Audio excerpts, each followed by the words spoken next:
En 1995 fue aprobada la Ley de Prevención de Riesgos Laborales, en cuya exposición de motivos se dice que de la presencia de España en la Unión Europea se derivaba la necesidad de armonizar nuestra política con la política comunitaria en esta materia. La Ley de Prevención de Riesgos Laborales tiene por objeto promover la seguridad y la salud de los trabajadores mediante la aplicación de medidas y el desarrollo de las actividades necesarias para la prevención de riesgos derivados del trabajo, con la idea fundamental de actuar antes de que se produzcan los daños. Y dicta unas medidas que el empresario deberá aplicar con arreglo a los siguientes principios generales. 1. Evitar los riesgos. 2. Evaluar los inevitables. 3. Combatirlos en su origen. 4. Adaptar el trabajo a la persona. 5. Tener en cuenta la evolución de la técnica. 6. Sustituir lo peligroso. 7. Planificar la actividad preventiva para un periodo determinado, estableciendo fases y prioridades de su desarrollo en función de la magnitud de los riesgos y el número de trabajadores expuestos a ellos. 8. Adoptar medidas que antepongan la protección colectiva a la individual. Y 9.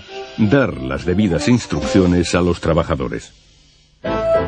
El empresario deberá consultar a los trabajadores y permitir su participación en el marco de todas las cuestiones que afecten a la seguridad y a la salud en el trabajo y organizará los recursos necesarios para el desarrollo de las actividades preventivas con arreglo a una de estas 4 modalidades o alguna combinación de ellas, asumiendo personalmente tal actividad, designando a uno o varios trabajadores para llevarlas a cabo, constituyendo un servicio de prevención propio o recurriendo a un servicio de prevención ajeno. Veamos un caso concreto, el del sector alimentación en la comunidad andaluza. Un sector que integra industrias como las cárnicas, las de elaboración y conservación de pescado, las de preparación y conservación de frutas y hortalizas, fabricación de grasas y aceites, lácteas, molinos y fábricas de harina, o elaboración de bebidas, entre otras. En este sector, los accidentes más comunes son, por este orden, los producidos por sobreesfuerzos, casi una cuarta parte del total, golpes por objetos o herramientas, caídas de personas al mismo nivel, atrapamiento por o entre objetos, caídas de personas a distinto nivel y pisadas sobre objetos, existiendo asimismo otras situaciones de riesgos tales como la exposición a riesgos biológicos e higiénicos, que aun no teniendo la cuantificación de las anteriores, sí tienen una importancia cualitativa elevada. Pero veamos con detalle algunos de estos factores de riesgos y con qué condiciones mínimas de seguridad evitarlos, agrupándolos en 5 grandes apartados. A. Riesgos derivados de la manipulación manual de cargas. B. Riesgos de caídas al mismo o distinto nivel. C. Riesgos derivados de los equipos de trabajo. D. Riesgos de exposición a contactos eléctricos. Y E. Riesgos derivados de la exposición al ruido. A. Riesgos derivados de la manipulación manual de cargas. En este apartado, los factores de riesgos más comunes son 4. 1. Una carga demasiado pesada, o demasiado grande, o difícil de sujetar. 2. Un esfuerzo físico demasiado grande o realizado cuando el cuerpo está en posición inestable. 3. Un esfuerzo físico demasiado frecuente o prolongado en el que intervenga en particular la columna vertebral. Y 4. La falta de aptitud física para realizar la tarea en cuestión. Frente a ello, las disposiciones mínimas son 2. 1. Evitar la manipulación manual de cargas. Y 2. Formación e información sobre la forma correcta de manipular las cargas. B. Riesgos de caídas al mismo o distinto nivel. En este apartado, los factores de riesgo más comunes son 4. 1. Suelos y pavimentos de rampas, escaleras y plataformas resbaladizas o con irregularidades. 2. Falta de orden y limpieza. 3. Aberturas en suelos o lados abiertos de escaleras, rampas, plataformas y muelles. Y 4. escaleras de mano defectuosas o en mal estado. Frente a ello, las disposiciones mínimas de seguridad son 6. 1. Suelos no resbaladizos, sin irregularidades y pendientes peligrosas, así como pavimentos de rampas, escaleras y plataformas de materiales no resbaladizos o con elementos antideslizantes. 2. Los lugares de trabajo se mantendrán limpios y las zonas de paso, salidas y vías de circulación, especialmente las previstas para evacuación en caso de emergencia, estarán libres de obstáculos y debidamente señalizadas. 3. Se eliminarán con rapidez los desperdicios, manchas de grasa, residuos de sustancias peligrosas y demás productos residuales que puedan originar accidentes o contaminar el ambiente de trabajo. 4. Las aberturas o desniveles que supongan un riesgo de caída se protegerán mediante barandillas u otros sistemas de protección. 5.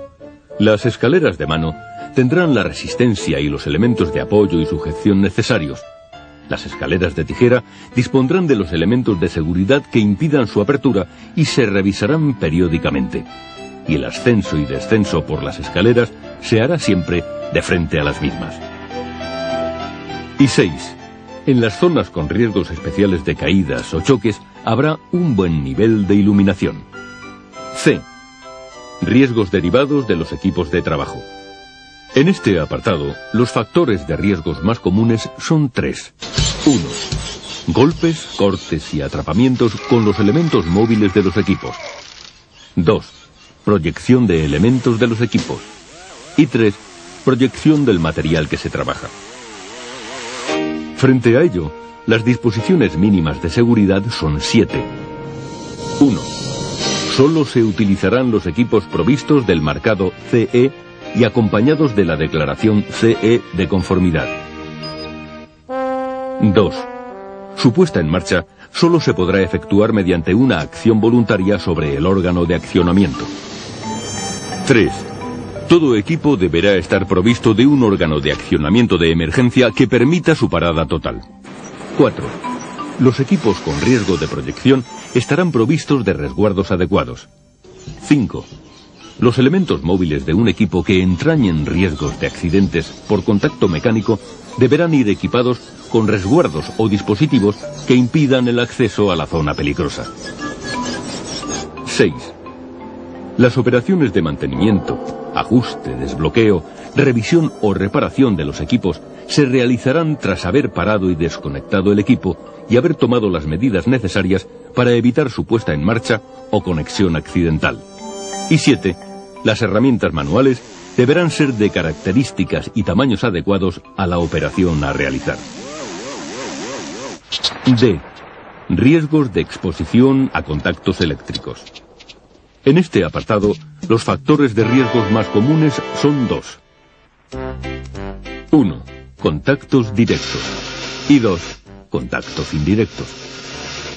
Frente a ello, las condiciones mínimas de seguridad guardan relación con lo dispuesto en la normativa específica sobre instalaciones eléctricas, a saber, 4 normas esenciales. 1. Las instalaciones eléctricas no deberán entrañar riesgos de electrocución. 2. Los trabajadores deberán estar debidamente protegidos contra los riesgos de accidente causados por contactos directos o indirectos. 3. Las instalaciones eléctricas y los dispositivos de protección deberán tener en cuenta la tensión, los factores externos condicionantes y la competencia de las personas que tengan acceso a las partes de la instalación. Y 4. En los trabajos a realizar en los locales húmedos se extremarán las medidas de seguridad. La acumulación de gases o polvos combustibles pueden dar origen a incendios o explosiones. E. Riesgos derivados de la exposición al ruido. Frente a estos riesgos, las condiciones mínimas de prevención guardan relación con lo dispuesto en la normativa específica.